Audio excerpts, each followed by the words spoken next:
Assalamualaikum warahmatullahi wabarakatuh. Di sini saya Kemarin Bisa, NIM 19 19 10 50 10 44 dari Prodi Perencanaan Wilayah dan Kota, kelas B, Fakultas Teknik Universitas Jember. Nah, di sini saya akan mempresentasikan tentang tugas dari mata kuliah evaluasi sumber daya lahan, yaitu Engineering Geological Mapping.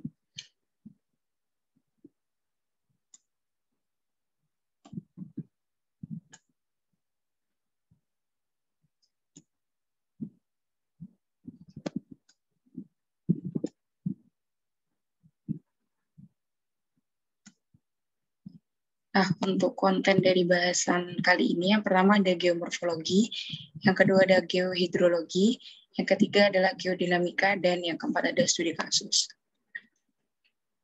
Nah, geomorfologi itu apa sih? Nah, geomorfologi adalah studi yang mempelajari bentuk lahan dan proses yang mempengaruhinya, serta menyelidiki hubungan timbal balik antara bentuk lahan dan proses-proses itu dalam susunan keruangan yang definisi tersebut merupakan definisi menurut Verstappen pada tahun 1983. Nah, untuk proses geomorfologi sendiri itu adalah perubahan-perubahan baik secara fisik maupun kimiawi yang mengakibatkan modifikasi permukaan bumi.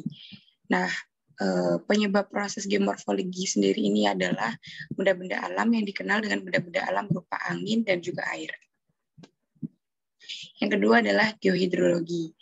Untuk kondisi hidrologi ini termasuk hidrologi permukaan.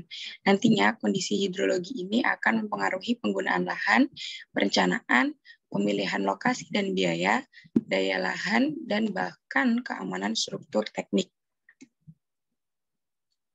Nah, untuk geodinamika sendiri itu adalah cabang ilmu geofisika yang menjelaskan mengenai dinamika bumi, dibantu dengan ilmu matematika, fisika, dan kimia untuk memahami arus konveksi yang ada di mantel bumi yang berperan dalam pergerakan lempeng bumi. Selain itu juga berguna untuk memahami fenomena geologi seperti pemekaran samudera, pembentukan pegunungan, gunung api patahan, dan lain sebagainya.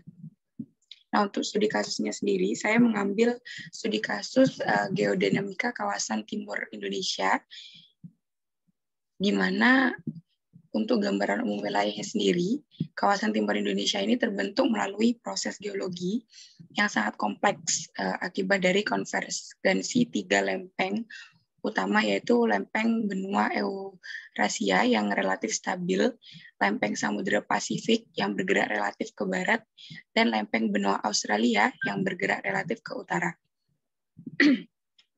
Nah, kawasan timur Indonesia ini ditempati 2 pulau besar, yaitu Sulawesi dan Papua, serta gugusan pulau kecil terdiri dari Kepulauan Banda Selatan, Kepulauan Sunda Kecil atau Nusa Tenggara, dan juga Maluku dan Halmahera. Nah, untuk geodinamika sendiri yang ada di kawasan timur Indonesia itu memiliki kondisi yang sangat kompleks dengan terjadinya interaksi antara 3 lempeng besar dunia, yaitu lempeng Samudra Pasifik, lempeng Hindia Australia, dan lempeng benua Eurasia yang sudah saya sebutkan tadi, yang terkenal dengan julukan atau nama Triple Junction. Nah, berikut ini merupakan peta dari interaksi antar lempeng tektonik dan arah vektor pergerakannya. Nah, untuk kawasan Samudra Hindia sendiri, yaitu perairan Barat Sumatera dan Selatan, Jawa terjadi pergerakan tunjaman lempeng Samudra Hindia ke bawah lempeng Eurasia dengan kecepatan mencapai 7 cm per tahun ke arah utara timur laut. Sedangkan untuk kawasan timur Indonesia dipengaruhi pergerakan penunjang lempeng laut Filipina ke bawah lempeng benua Eurasia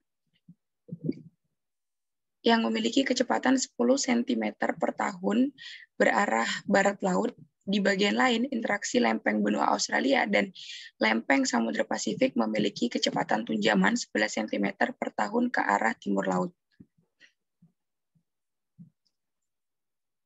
Nah, jadi cukup jelas terlihat bahwa kawasan timur Indonesia ini memiliki kondisi geodinamika yang sangat aktif. Nah, kondisi aktif tersebut memicu tingkat sistemitas menjadi tinggi yang mengakibatkan potensi gempa bumi akan intensif terjadi pada kawasan laut. Nah, kondisi geodinamika aktif ini juga membentuk deretan gunung api di sepanjang zona penunjaman tersebut yang terbagi ke dalam jalur-jalur organesa gunung api. Nah, ini merupakan peta dari tektonika lempeng bumi yang membentuk kawasan timur Indonesia pada jutaan tahun yang lalu. Yang dua gambar di atas ini adalah tektonika lempeng bumi yang membentuk kawasan timur Indonesia pada 55 juta tahun yang lalu atau Eosen awal, dan juga pada 50 juta tahun yang lalu, yaitu pada Eosen tengah. Nah, untuk dua gambar di bawah ini merupakan tektonika lempeng bumi yang membentuk kawasan timur Indonesia pada 20 juta tahun yang lalu, yaitu pada zaman Miosen awal dan juga pada zaman Miosen akhir. Di sini dapat terlihat terjadi perubahan yang cukup signifikan dari tektonika lempeng buminya sendiri, sehingga dapat membentuk kawasan timur Indonesia. Nah, ini merupakan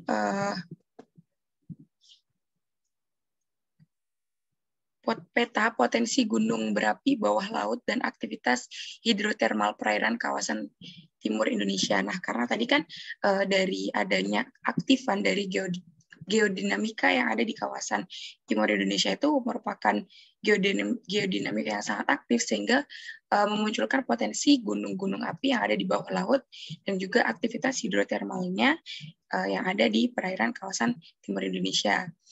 Nah, di bagian utara kawasan timur Indonesia, tatanan tektonik yang memicu pembentukan gunung api bawah laut dan aktivitas hidrotermal adalah akibat tumbukan ganda busur kepulauan atau double arc collision di sekitar lengan timur Sulawesi dan Halmahera. Tumbukan ganda tersebut terjadi antara lempeng laut Sulawesi dan lempeng laut Maluku pada selubung bumi bagian atas di perairan Sangihe, Talaud, dan Halmahera.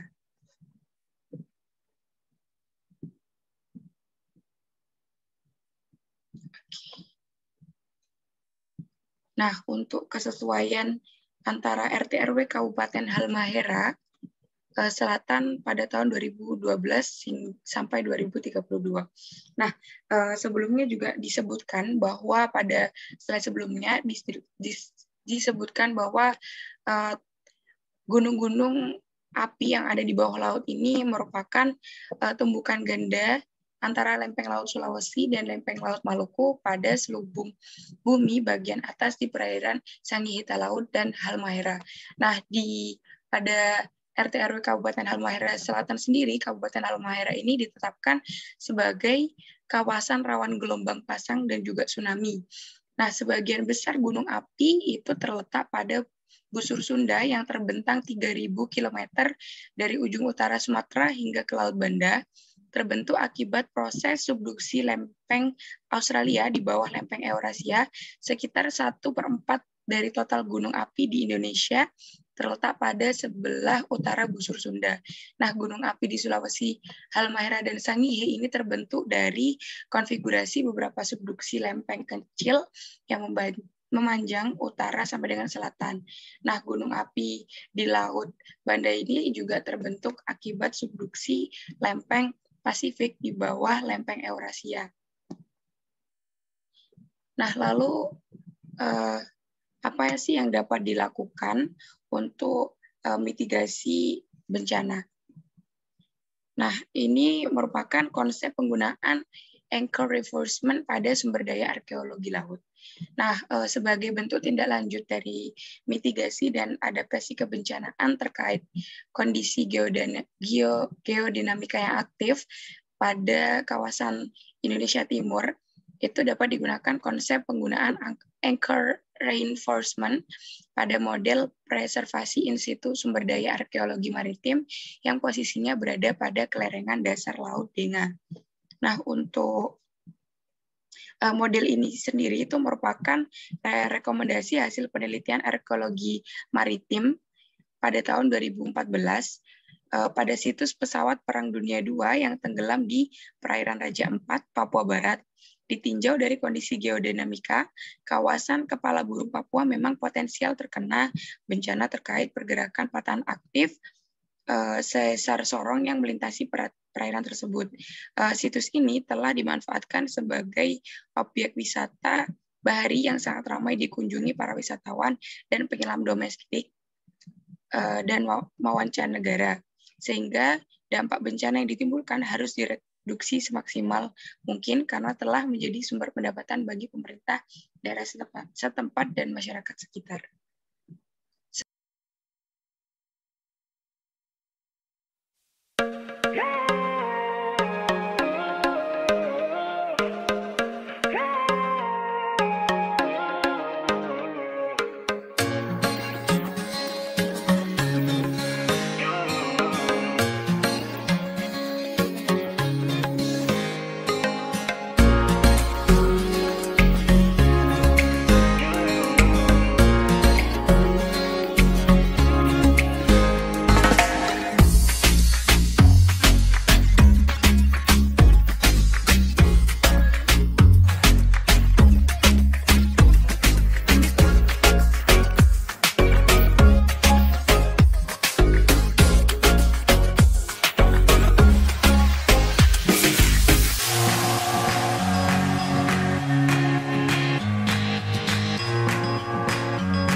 Baiklah, yang selanjutnya adalah kesimpulan.